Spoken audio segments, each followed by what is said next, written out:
Relationship breakdowns are hard emotionally, but they can also take a toll financially.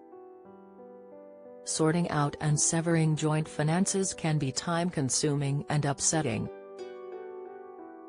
When you go from 2 salaries to just 1, making ends meet can also become more difficult.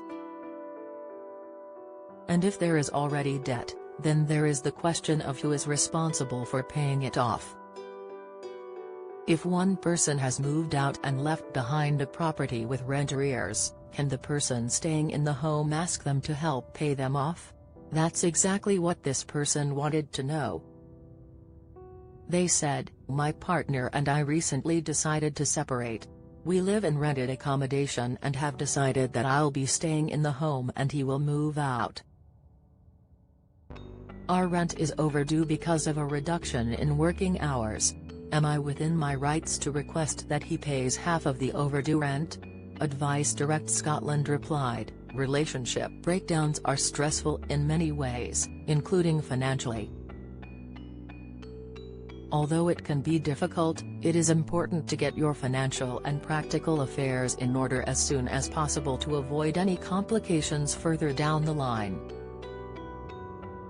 If you are named on the tenancy agreement, whether as a joint or sole tenant, you have a legal right to live in the property.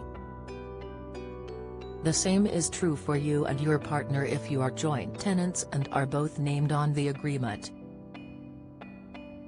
In this scenario, you have equal rights to stay in the property, with neither able to make the other leave without permission unless there are circumstances of abuse. In relation to the arrears, if you have a joint tenancy with your partner, you are both liable for the rent in equal measures. However, if your partner leaves the property, your landlord may hold you financially responsible for the full amount of overdue rent. By remaining in the property, you will be legally responsible for all the rent and arrears.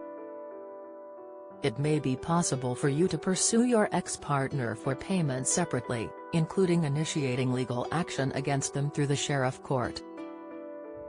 But it would best to negotiate an agreement with your ex-partner for him to contribute towards the outstanding rent without having to resort to potentially lengthy and costly legal procedures. If you are struggling to clear the debt, you may be able to negotiate with your landlord to pay the arrears over a longer period. There are also other sources of support available to you. Advice Direct Scotland runs the money advice Scott service, which can provide free information and advice on a wide range of debt-related issues. Specialist debt advisors can work with you to assess your current situation, look at your income and outgoings, and consider what to do next. In terms of transferring a joint tenancy agreement to a singular one, or if your name isn't already on the agreement because you're named solely as an occupant, you can request that the landlord does this.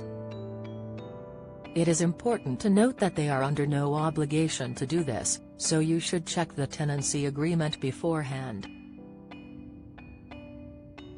If you are not named on the tenancy agreement and are not married or in a civil partnership, you will not have an automatic right to stay in the home. To explore the possibility of financial help, Advice Direct Scotland has a free online benefits calculator, available at Advice Scott, which can be used to look at your entitlement.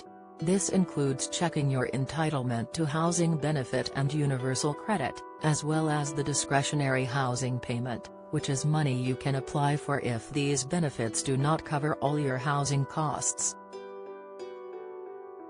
It is important to be aware that your savings are taken into consideration when applying for benefits. If you have savings of £16,000 or more, you will not be entitled to any help to pay your rent unless you are of pension age.